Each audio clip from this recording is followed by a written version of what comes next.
မင်္ဂလာပါကျွန်တော်အရင်ပြောခဲ့တဲ့အတိုင်းပဲကျွန်တော်တို့ဒီနေ့မှဆိုရင်ကျွန်တော် Vigo Dugo နဲ့အတူကျွန်တော်တို့ကျွန်တော်တို့ကုသိုလ်တော်ပေါ့နော်ကုသိုလ်တော်ဘေးနားမှာရှိနေတဲ့ကျွန်တော်တို့ငလင်တန်းကြောင့်ချုတဲ့တဲ့မိသားစုဝင်တွေကိုဒီနေ့မှကျွန်တော်တို့ဆန်ရဲကလပဲရဲအစရှိတဲ့ပစ္စည်းတွေကိုလာလူမှာဖြစ်ပါတယ်ပေါ့နော်ဒါကတော့ကျွန်တော်တို့ရဲ့ Vigo Dugo ရဲ့ founder ဆရာကြီးဦးမင်္ဂလာပါဦးမြင့်နိုင်ထုံးပါမင်္ဂလာပါဒီဘက်မှာတော့ကျွန်တော်တို့ရဲ့ Vigo Dugo charity ရဲ့ကျွန်တော်တို့volunteer ဆရာရန်အောင်ပိုင်းရှိမယ်ဒီဘက်မှာဆရာ Mark ရှိမယ်ဒီမှာနိုင်ကဆရာတော်လေးပါဒီမှာ Andrew ရှိမယ်ဒီမှာဆိုတော့ကျွန်တော်တို့နိုင်ကဆရာတော်ဦးစင်းလောက်အောင်အိန္ဒိယလောက်ဖြစ်ပါတယ်ဆိုတော့ဒီဘက်မှာဆရာကြီးတယောက်ရှိပါတယ်ဒါတော့ဆရာ Mark ဖြစ်ပါတယ်မိုင်းပေါ့နော်ဒီမှာကျွန်တော်လူမဲ့ပစ္စည်းတွေကကျွန်တော်ဒီထဲမှာရှိတယ်ကျွန်တော်ဟိုဘက်လှည့်ပြမယ်ဆန်ရဲ့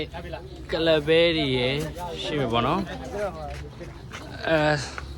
စလူတော့မလားအဲ့လိုဒီဘက်နဲ့ထွက်ပါနော်ကျွန်တော်တို့ဟိုကပတ်နိဗ္ဗာန်ဖောင်ဒေးရှင်း USA ပေါ့နော်အဲ့ဒီကပြပေးတာဆိုတော့အထူးသဖြင့်တို့ကဒီဗုဒ္ဓဘာသာဟို sorry ဟိုဘာသာသာသနာအတွက်ထောက်ပံ့တူတန်းတာပေါ့နော်သီလရှင်တွေတန်ခါတွေပေါ့နော်အခါအားလျော်စွာဖက်ခဲတဲ့အဲ့လိုလူပုဂ္ဂိုလ်တွေပေါ့နော်အားလုံးဒီလိုမခွဲခြားတဲ့ပုံစံတန်းတာပေါ့နော်အဲ့ဒီစပြီးကြောက်ကြတာပါအားလုံးကျမ်းမာရေးကြီးဆိုင်နော်ဟုတ်ပါဘူးအားလုံးကျမ်းမာရေးကြီးဆိုင်ပါဆရာတရားလေးပို့လို့ကြပါဟုတ်ကဲ့ပါ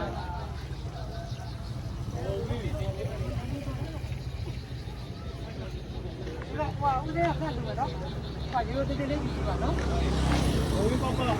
ကျွန်တော်တို့စတင်ပြီးတော့မှလူတန်းနေပါပြီပေါ့နော်ဆိုတော့ဒီဗီဒီယိုလေးရဲ့အချိန်တွေအများကြီးမြင်ချင်ပါဘူးကျွန်တော်ဒီဥစ္စာလေးကို memory လေးဖြစ်မှတ်တမ်းတင်တာဖြစ်ပါတယ်ဒီနောက်မှာရှိနေတဲ့ကျွန်တော်ဘက်ကတန့်နေကျွန်တော်ခဏလေးဆွဲပြီးရိုက်ပြမယ်ဒီဘက်မှာတန့်လေးတွေရှိတယ်ပေါ့နော်ဒီမှာကဲခဲနဲ့မိသားစုဝင်39ဦးကိုကလပဲတပီးဆန်လေးပြည်တအိတ်လေးနဲ့ကျွန်တော်တို့လူငွေလေးတွေပါတယ်ပေါ့နော်ဒါသူတို့အဖြတ်တန်းနေရတဲ့ကျွန်တော်တို့တန့်နေပေါ့နော်ဒါကုသိုလ်နာမှာရှိပါတယ်ကျွန်တော်ဘက်ကို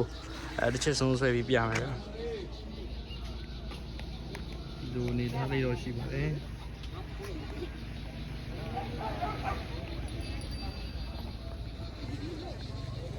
ကျွန်တော်ဘာပဲဖြစ်ဖြစ်ပါကျွန်တော်တို့ community contribute လုပ်ရတဲ့အတိုင်းဒီဝမ်းသာရပါတယ်ဘာလို့ကျွန်တော် review လေးရဆိုရင်တော့ဒီလောက်ပါပဲကျွန်တော်နောက်မှစတင်ပြီးလူတန်းနေဖြစ်ပါတယ်ကျွန်တော်လည်းတွားပြီးတော့မှအားဖြည့်ပေးတယ်